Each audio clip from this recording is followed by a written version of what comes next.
MLA కావచ్చు. మనం అనుకుంటే మాత్రం ఒక్క 2 రోజుల్లో మనం సమయం ఇచ్చి మనం పోయి అక్కడ కూర్చుంటే ఖచ్చితంగా మన పనులు అవుతాయి.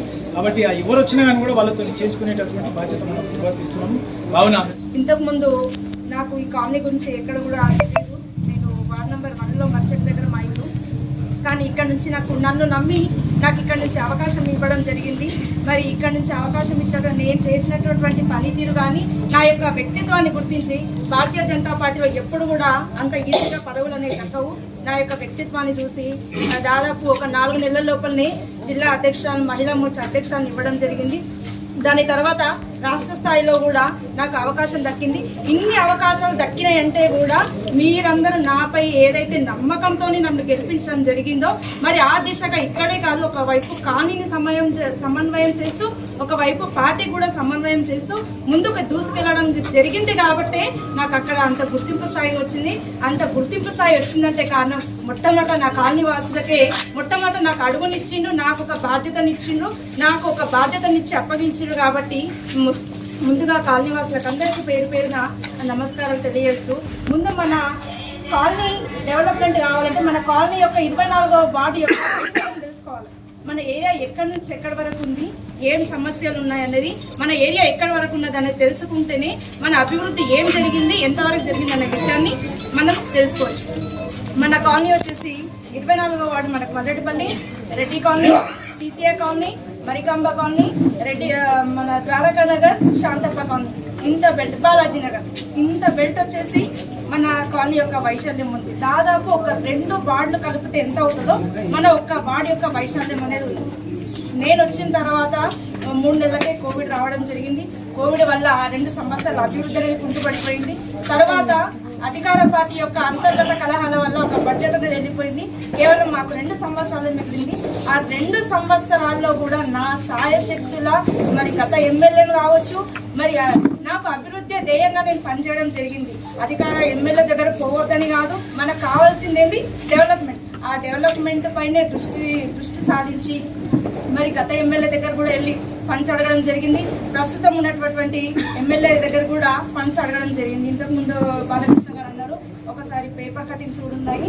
15 మంది మహిళలతో నేను మల్లెడిపల్లి ఉన్నటువంటి మహిళలు మరియు గుడి చంద్రకళాంటి మేమందరం కలిసి ఒక లెటర్ తయారు చేసి వారం రోజులు అందరినీ కూడా అడిగితే సరే వాళ్ళ సమయం కుదరకపోవడం వల్ల మేము 15 మంది మహిళలము ఎమ్మెల్యే గారి దగ్గరికి వెళ్ళి అన్న మాకు ఇమ్మీడియట్గా ఈ రోడ్డు కావాలి, లేకపోతే ఖచ్చితంగా శివాజీ చౌక్లో కూర్చొని నేను ధర్నా చేస్తా.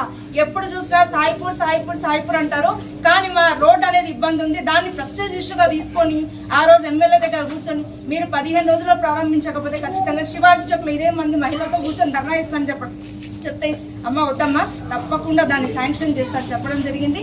దాన్ని మళ్ళీ ఎవరైతే ఏ కాంట్రాక్టర్కి తప్పగిచ్చారో మళ్ళీ కాంట్రాక్టర్ వెంబడి ఖచ్చితంగా అన్న ఈ రోడ్ అయిపోవాలి మాకు, ఎందుకంటే సాయిపూర్ అంటే డెవలప్మెంట్ మా ఇక్కడంటే లేదన్న మాట మాకు ఎవరు కూడా రావద్దని చెప్పేసి అంటే వారు ఇనిషియేటివ్ తీసుకొని వెంబడే ఈ రోడ్ని కూడా ప్రారంభించడం జరిగింది. మరి దాదాపు చాలామంది కౌన్సిలర్స్ రావడం జరిగింది ఈ ఏరియాకి. మరి ఇక్కడ ఉన్న ఒక చిన్న ప్రాబ్లం, ఇది పెద్ద ఇష్యూ అయితే కాదు. ఈరోజు అందరం ఇక్కడ ఎండాకాలం వస్తే ఏసీలు కూలర్లు అన్నీ ఆఫ్ అయిపోతాయని చాలాసార్లు చాలామందికి చాలా వరకు కూడా వెళ్ళడం జరిగింది. కానీ నేను వచ్చిన దాదాపు 4-5 నెలల్లోనే ఆ సమస్యను నేను తీర్చానని అనుకుంటున్నాను. అంతేకాకుండా మరి ద్వారకా నగర్లో పార్క్, మరి ఇంకొకటి బాలాజీ నగర్ పార్క్ కూడా ఉంది. ఖచ్చితంగా దాన్ని ముందుకు తీసుకెళ్తాను. దాని పక్కన నాలా ఉంది. పార్కుని కూడా కొంతమంది కబ్జా చేయాలని చూస్తున్నారు, అది కూడా మీ దృష్టికి తీసుకెళ్తున్నా. ఖచ్చితంగా అది కబ్జాకు గురైతే మాత్రం కాలనీ సభ్యులందరూ కలిసి మన పార్కుని మనం కాపాడుకోవాల్సినటువంటి బాధ్యత మన పైన ఉంది. చాలా మంది ఆ ఉద్దేశంతోనే ఇక్కడికి కూడా రావడం జరిగింది. కాబట్టి మీరందరూ కూడా గుర్తుంచుకోవాల్సినటువంటి విషయం, నేను కాలనీలో ఎక్కడ కానీ కబ్జాలకు కానీ ఎక్కడ ఎవరికి కూడా ఎంకరేజ్ చేయలేదు. నా మీద ఎటువంటి మచ్చ లేదనేసి నేను తెలియజేసుకుంటున్నా. మీరు కూడా ఆ విషయం ఒకసారి అందరూ కూడా ఎంత నిజాయితీగా పనిచేసిందనే విషయాన్ని మీరు కూడా అర్థం చేసుకోవాలి. తర్వాత మన కాలనీ పెద్ద రోడ్ అన్నారు, ఖచ్చితంగా దానికి ఫండ్స్ అనేది ఇప్పటికీ 5 లక్షలు శాంక్షన్ అయింది. నేను ఎవరైతే భారతీయ జనతా పార్టీ నుంచి గెలుస్తారో ఎంపీ గారు మొట్టమొదట 10 లక్షలు ఇస్తామని చెప్పారు. ఖచ్చితంగా దాన్ని రోడ్డు పనులకే ఉపయోగిస్తాను.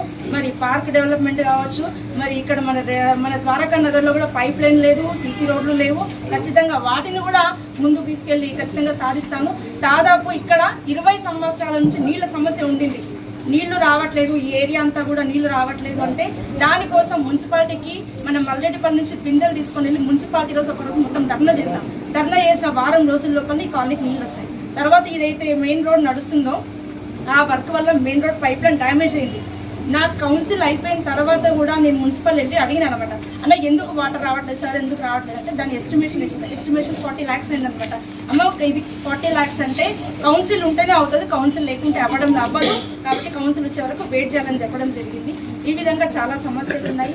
మరి స్ట్రీట్ లైట్స్ కావచ్చు, మన మరటిపల్లి దొడ్ల జాగాలో ఇంతవరకు ఎవ్వరు కూడా ఒక్క స్తంభం కూడా వేయలేదు. లాస్ట్ లోపల చిట్ట చివరి ప్రాంతంలో నేను అక్కడికి వెళ్ళి ఎంపీ కాకముందు వాళ్ళు కాల్ చేస్తే రిప్లై వల్ల మా ఎంపీ గారు ఒక్కసారి ఎస్పీ గారికి ఫోన్ చేయగానే 12 స్తంభాలు పంపించి అక్కడ లైట్లు వేయించిన, మరి పైప్ లైన్ కూడా వేయించడం జరిగింది. మరి ఇక్కడ మన అంజల్ రెడ్డి అన్న వాళ్ళ ఇంటి ముందల దాదాపు 20 సంవత్సరాల నుంచి కూడా రోడ్డు లేదు. చాలా మంది కూడా వస్తున్నారు పోతున్నారు. కానీ ఇది కాదు, మన కాలనీ సమస్య ఎక్కడైతే మేజర్ ఉందో ఆ మేజర్ సమస్యలపైనే నేను ఫోకస్ చేయడం జరిగింది. మన పాండంగా టెంపుల్ పక్కన కూడా అక్కడ కూడా రోడ్డు లేదు, 25 సంవత్సరాల నుంచి లేదు.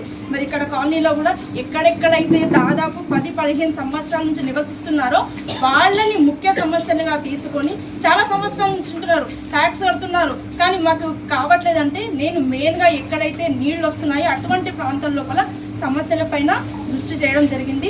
భవిష్యత్తులో కూడా సమస్యలు ఎక్కడుంటే మొట్టమొదట ప్రియారిటీ అక్కడే ఇస్తాను. నా ఇల్లు కూడా ఇక్కడే ఉంటుంది. నేను అక్కడ ఎక్కడ ఒక రోడ్ కానీ, ఒక పైప్ లైన్ కానీ, ఒక లైట్ కూడా ఏది కూడా వేయించుకోలేదు. నా ప్రజలే నాకు ముఖ్యమని చెప్పేసి సేవ చేయడం జరిగింది. దాదాపు ఇంచుమించు ప్రతి ఒక్క దగ్గర నా కాంటాక్ట్ నెంబర్ అనేది ఉంది. నేను ఎవరికైనా కాల్ చేసినప్పుడు లిఫ్ట్ చేయలేదు అనేటటువంటి పరిస్థితి, ఎందుకంటే నన్ను నమ్మి ముందుకు పంపించింది. తర్వాత తనని అంకుల్ని ఎవరు ప్రశ్నించొద్దు అనే విధంగా నేను కాలనీకి సేవలు అందించానని అనుకుంటున్నాను. మరి ఒకసారి మీరు అవకాశం ఇస్తే, ముఖ్యంగా భారతీయ జనతా పార్టీ ప్రశ్నించే గొంతు కూడా కావాలి కాబట్టి భారతీయ జనతా పార్టీ ద్వారా నేను నామినేషన్ వేయబోతున్నాను. తప్పకుండా మళ్ళొకసారి మీరు అవకాశం ఇస్తే ఖచ్చితంగా కాలనీని అభివృద్ధి వైపు తీసుకెళ్లే విధంగా కృషి చేస్తానని తెలియజేసుకుంటూ ఈ అవకాశం ఇచ్చిన